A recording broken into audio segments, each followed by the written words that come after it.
Il y a toujours du monde dans les rues, il y a toujours des commerces d'ouverts, peu importe l'heure, c'est vraiment très actif en fait. Alors les gens sont très gentils, mais un peu moins souriants qu'à Bali. Le budget dans les restaurants sont un petit peu plus chers. Et le logement dans lequel on a été, on a eu un petit problème sanitaire avec des cafards. On a pu se déplacer sans forcément prendre de taxi à chaque fois. C'était pratique, on était vraiment autonome. Et en arrivant donc à la résidence où il y a plein d'appartements, on devait aller à un endroit précis pour récupérer les clés et ensuite pouvoir avoir accès à l'appartement. On a déjà eu du mal à trouver les clés. Ensuite, c'était l'ascenseur qui ne voulait pas marcher. Il y avait plusieurs personnes avec nous dans l'ascenseur et ça a été vraiment un calvaire pour accéder à cet appartement. On est arrivé devant ces deux grandes tours et ça a été juste... En fait, on n'avait pas de mots. On est resté devant et ça a été un moment hors du temps parce que vraiment c'était sublime. C'est une expérience vraiment dingue. On avait la vue sur le vide qui était très impressionnant parce qu'on était quand même assez haut. Et ça pareil, ça a été un moment hors du temps. Vraiment, c'était vraiment génial. Donc si vous voulez faire un séjour, pas forcément d'un mois, mais même 1 ou 2 semaines, c'est bien. Parce qu'il n'y a pas énormément de choses non plus à faire. On a vite fait le tour de Kuala Lumpur. Hello à tous, j'espère que vous allez bien. Aujourd'hui, on se retrouve pour une nouvelle vidéo dans laquelle je vais vous donner mon avis sur la Malaisie, plus précisément Kuala Lumpur, où nous y avons passé 1 mois. J'ai prévu quelques points sur lesquels je vais pouvoir m'exprimer un petit peu et donc vous donner mon ressenti, mon avis voilà, sur Kuala Lumpur. Je vous ai tout dit, maintenant on va pouvoir passer à l'introduction et on se retrouve juste après.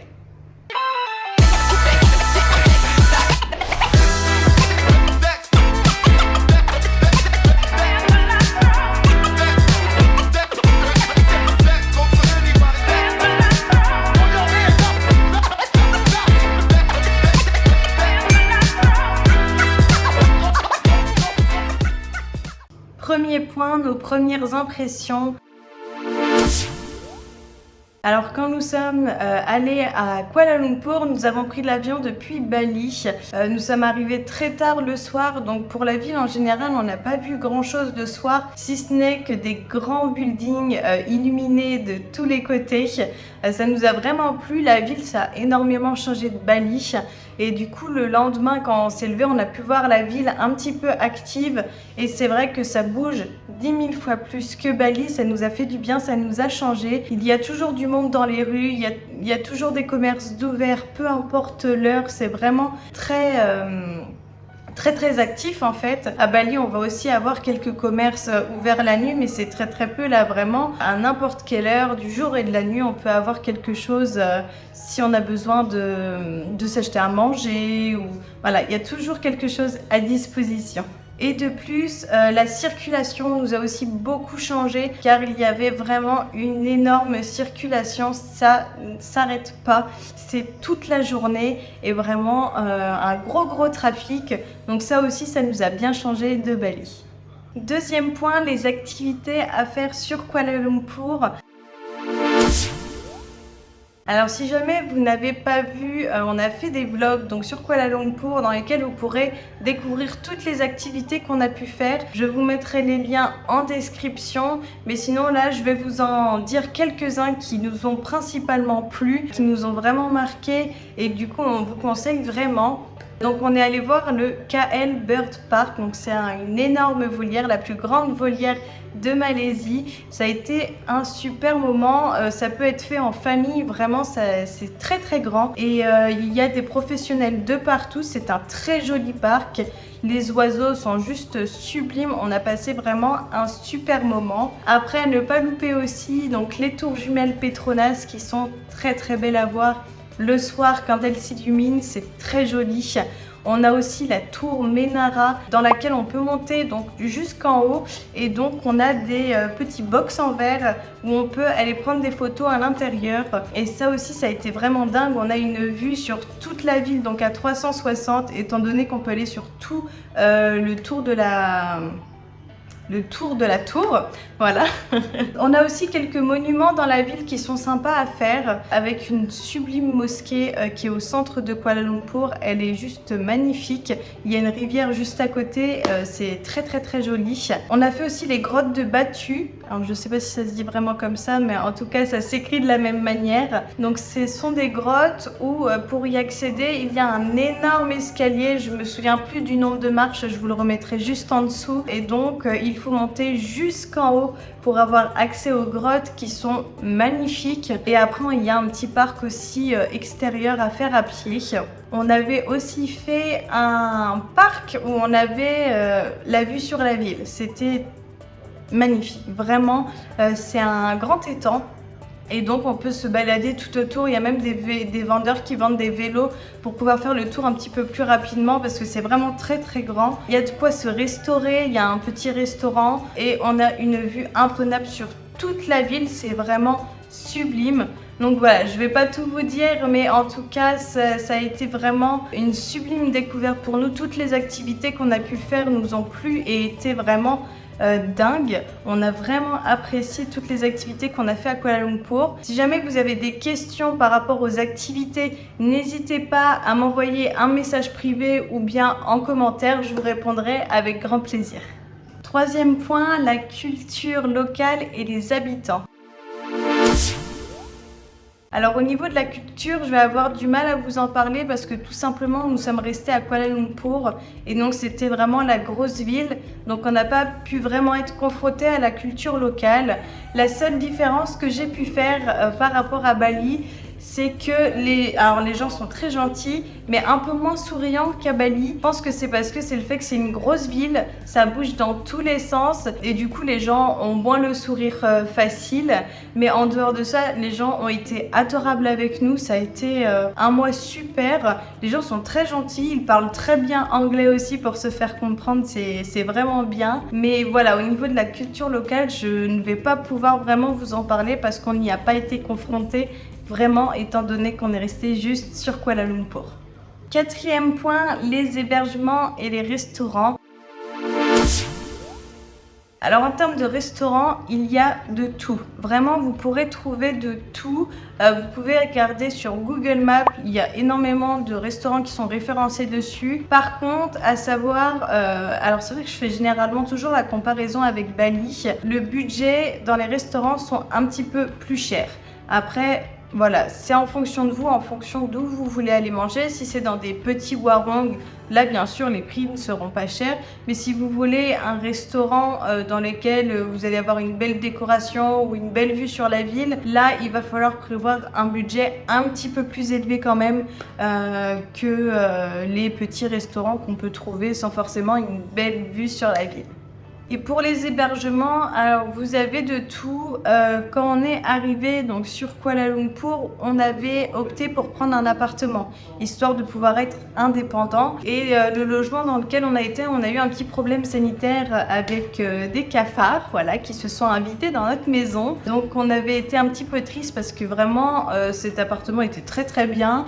On avait tout à disposition, on n'était pas très loin du centre, mais du coup on n'a pas pu rester dans ce logement, donc on a ensuite pris un hôtel où là on était vraiment dans le centre-ville, on était juste à côté de la tour Menara, on avait une vue sublime dessus pour tous les soirs quand elle s'illuminait, c'était vraiment dingue. Au niveau du budget, donc ça va être un peu plus cher, en tout cas en termes d'hôtel ça a été plus cher. Voilà, après ça dépend aussi à chaque fois de qu'est-ce que vous avez comme critères pour les hôtels, pour les appartements, voilà. Enfin voilà, pour vos logements, les critères que vous avez va dépendre du budget que vous allez mettre tout simplement. Nous pour notre part c'était un bel hôtel, on était juste dans le centre-ville, donc ça nous a coûté un peu plus cher qu'à Bali, mais le service va avec aussi. Donc voilà, prévoir un petit peu plus en fonction de vos critères.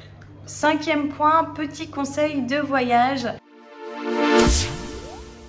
Alors si jamais vous logez dans le centre de Kuala Lumpur, vous pourrez utiliser les trottinettes pour vous déplacer si vous le souhaitez. Nous on a essayé, c'était vraiment super fun. Alors il y a des pistes cyclables de partout, donc voilà, vous ne serez pas en danger à devoir rouler sur la route, c'est vraiment sécurisé. Après, faire attention quand vous traversez les routes ou bien encore quand la ligne de la piste cyclable n'est pas bien tracée. Enfin voilà, faire attention. Mais en dehors de ça, c'était vraiment super. On a pu se déplacer sans forcément prendre de taxi à chaque fois. C'était pratique, on était vraiment autonome. Donc c'est avec une petite application, je vous remettrai le nom juste là, je ne m'en souviens plus. Mais c'était vraiment cool. Et petite information aussi, attention aux zones de parking pour garer les trottinettes. Il y a des zones spécifiques pour ça et si vous êtes en dehors de la zone, vous ne pourrez pas garer votre trottinette. Donc ça veut dire que le temps va continuer à défiler et donc ça va encore vous demander des sous. Donc bien faire attention aux zones de parking. Vous pouvez aussi utiliser Grab pour vous déplacer avec les taxis. Les prix étaient vraiment très abordables par rapport aux taxis qu'on a pu trouver à l'aéroport ou encore même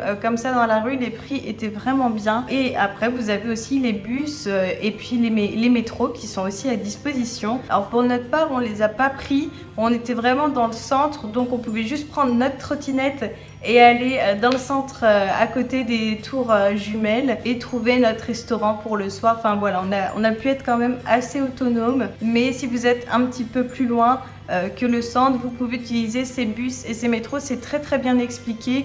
Il y a toujours des personnes qui sont à l'entrée des gares et des arrêts pour vous vendre les tickets et n'hésitez pas à leur demander si vous avez des questions.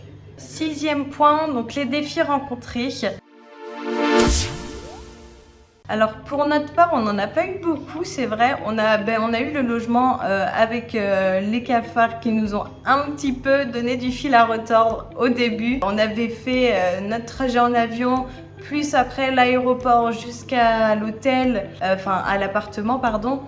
On était épuisés et en arrivant donc à la résidence où il y a plein d'appartements, on devait aller à un endroit précis pour récupérer les clés et ensuite pouvoir avoir accès à l'appartement. On a déjà eu du mal à trouver les clés. Ensuite, c'était l'ascenseur qui ne voulait pas marcher. Il y avait plusieurs personnes avec nous dans l'ascenseur. L'ascenseur ne voulait pas monter plus haut que quelques étages. Donc, et nous, on était vraiment tout en haut de l'immeuble. Et ça a été vraiment un calvaire pour accéder à cet appartement. Et une fois qu'on y a été arrivé, fatigué, qu'une envie c'était de se coucher, ben voilà, nos petits amis ont montré le bout de leur nez. Et pour le coup, on a été un petit peu déçus car l'appartement était super. On aurait été très très bien, mais voilà, après il n'y a pas vraiment d'autres défis rencontrés parce qu'au niveau de la barrière de la langue, en règle générale, les gens parlaient très très bien anglais ou bien avec le traducteur on arrivait à se faire comprendre. Voilà, je réfléchis, mais comme ça de mémoire, on n'a pas eu vraiment de problèmes spécifiques ou de petites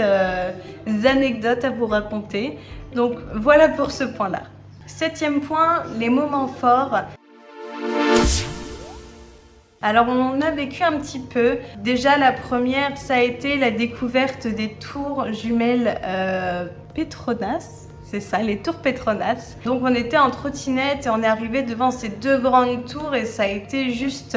En fait, on n'avait pas de mots. On est resté devant et ça a été un moment hors du temps parce que vraiment c'était sublime. Du coup d'en bas on arrive à contempler toute la hauteur des tours, on arrive à voir les détails et c'était magnifique. On a pu aussi aller à l'intérieur dans le centre commercial et je crois bien que vous pouvez aussi monter donc à l'intérieur des tours et je ne sais plus à quel étage il y a une plateforme en verre et donc vous pouvez payer un ticket pour aller marcher sur cette plateforme en verre. Nous on l'a pas fait, on n'avait pas vu l'intérêt, tout simplement parce que nous après on a fait la tour Ménara, ça aussi deuxième moment fort, où on a pu donc monter tout en haut de la tour, voir la vue à 360 de toute la ville et donc prendre les photos dans ces fameux box transparents. C'est une expérience vraiment dingue.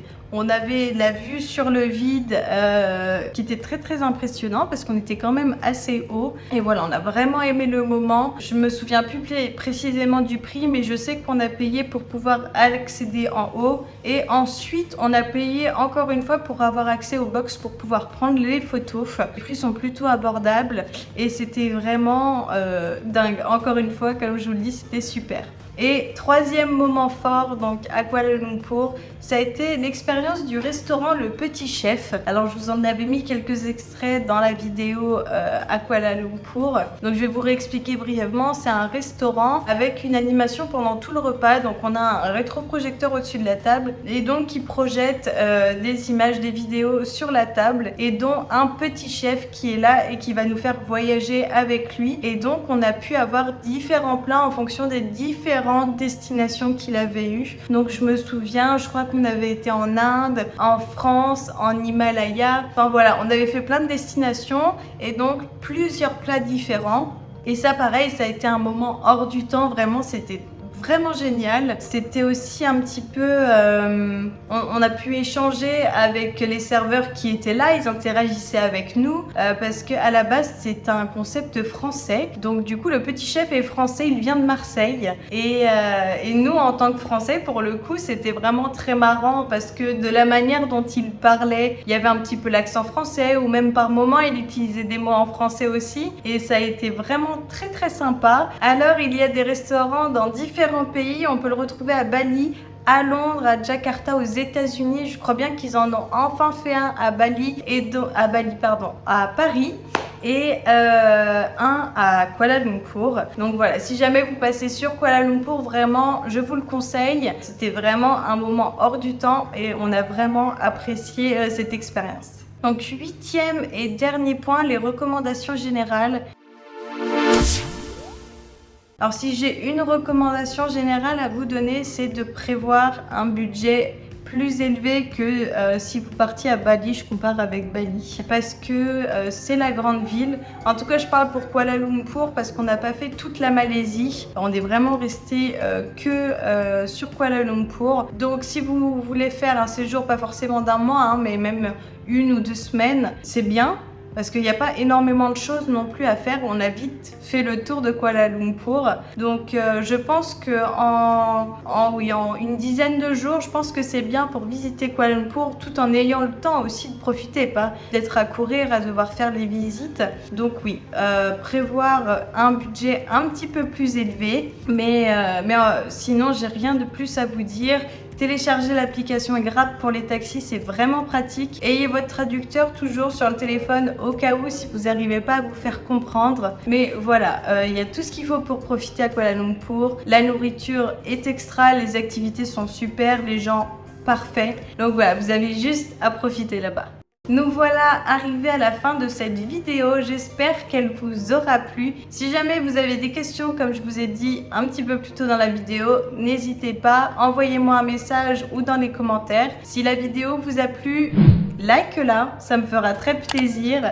Et n'hésite pas aussi à t'abonner car de prochaines vidéos vont arriver. Et je vous dis à bientôt pour la prochaine vidéo.